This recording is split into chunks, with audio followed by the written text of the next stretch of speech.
information from down at the crush, from the control panel at the crush. If I'm doing something with the cattle there, I can open the weigh box and let the next beast in.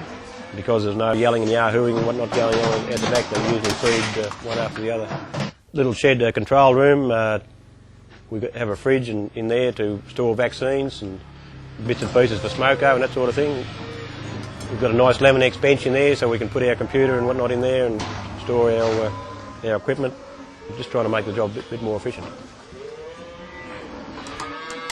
Now the control panel for the crush also has the front gate on the weigh box on it, because whoever's working here needs to be able to let the cattle into the crush exactly when they want them. You'll notice the sliding gates on the weigh box are split from the middle. That allows for much more accurate splitting of cattle, because the gate's only got to travel half as far, and you'll very rarely miss a beast on that. You can almost cut them off coming one behind the other. If I'm preg testing or tail tagging or AIing, I wouldn't catch them by the head and stress the cattle.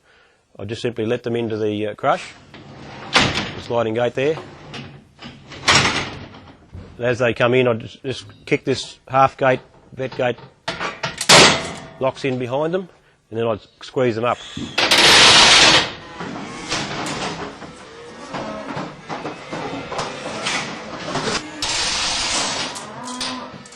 They'll be quite happy there. Once the squeeze is on them, they won't thrash and kick and jump and all that sort of thing. To let them go, I'm able to open both levers at once, so the bale head and the squeeze comes off at the same time. One of the good features about this crush is we've got ready access right behind the ear on the neck where you're supposed to needle cattle, where you have to needle cattle if you're involved in QA programs. A lot of crushers don't have that. A lot of crushers too much bulk up here and you can't get anywhere near the neck. So this has been specially designed with that in mind.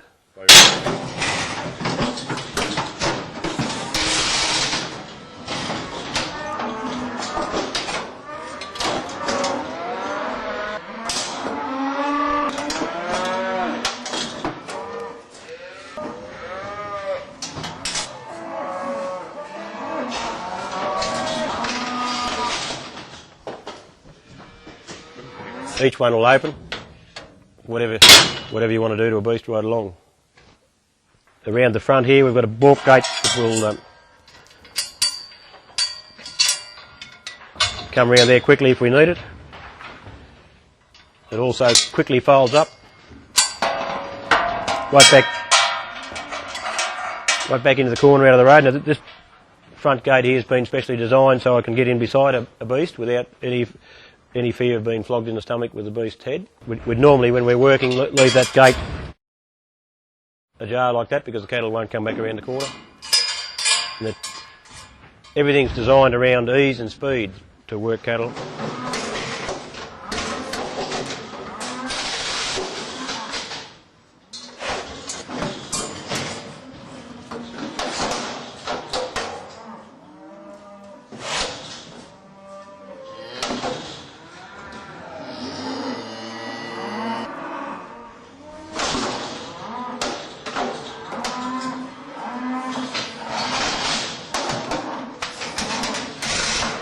Probably the main reason for actually building this whole complex was this draft you're looking at, especially with our EU cattle coming in the height of our season in springtime. We may need to weigh steers every 3 weeks because the steer that's left home today will be over the top of the specs in 3 weeks' time. So if you're weighing cattle every 2 to 3 weeks, you don't want to be knocking a week's weight gain out of them every time you handle them. So we needed a setup where we could put them through quietly, efficiently, and draft at least 5 weighs off the scales, which we can do here. You would usually have your main draft of consignment cattle going straight through the centre, so there's absolutely no chance of them bruising anywhere. Pull off other pens of cattle, you can go in 5 kilo increments or 10 kilo increments or whatever you like. So if you need a couple more to make up the truck, you've only got to go to the next heaviest pen. You don't have to go thrashing through the whole mob and knocking the whole lot about.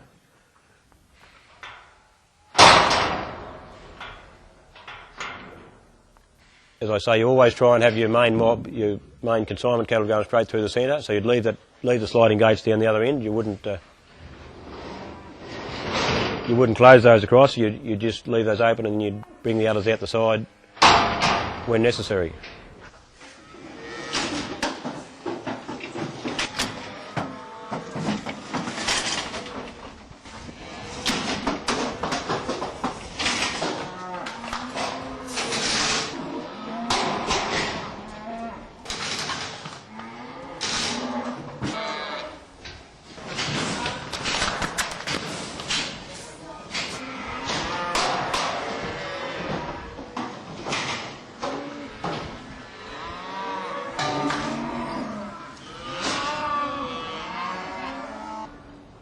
We can alter the speed of those gates. Each gate has got speed controllers on the rams, so we can set the speed of those gates to just how we like to work with cattle. Where our main run of cattle come out at the centre of the draft, this concrete is designed on a camber, so that the cattle, if it happens to be wet and greasy, they don't lose their balance going around the corner. Another feature we've designed into this race is the ability to take off for a loading ramp. This panel here turns inside out.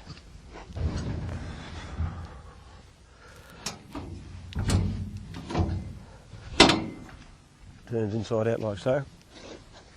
It locks in place. Then we can come out here in a sort of an S and straighten up there for a loading ramp. Quickly swings back into position. That also works as a breakout panel if we need to get into the race quickly. We've been careful not to let any of our yard touch the shed, so every time something bumps it, it doesn't ring and ding the whole shed. We put 130 heifers in. The vet was here, we preg tested them. We were packed up and cleaned up in 2 hours, so it's well better than 1 a minute. We had to draft them 3 ways depending on stage of pregnancy. We had to give them 2 different treatments and two treatments each, and different treatments depending on the stage of pregnancy. And so we wrapped all that up in well better than 1 a minute. Not to say you can't do that in manual yards, we could, but it required more labour. It's working really well. We're really happy with the way it's working now.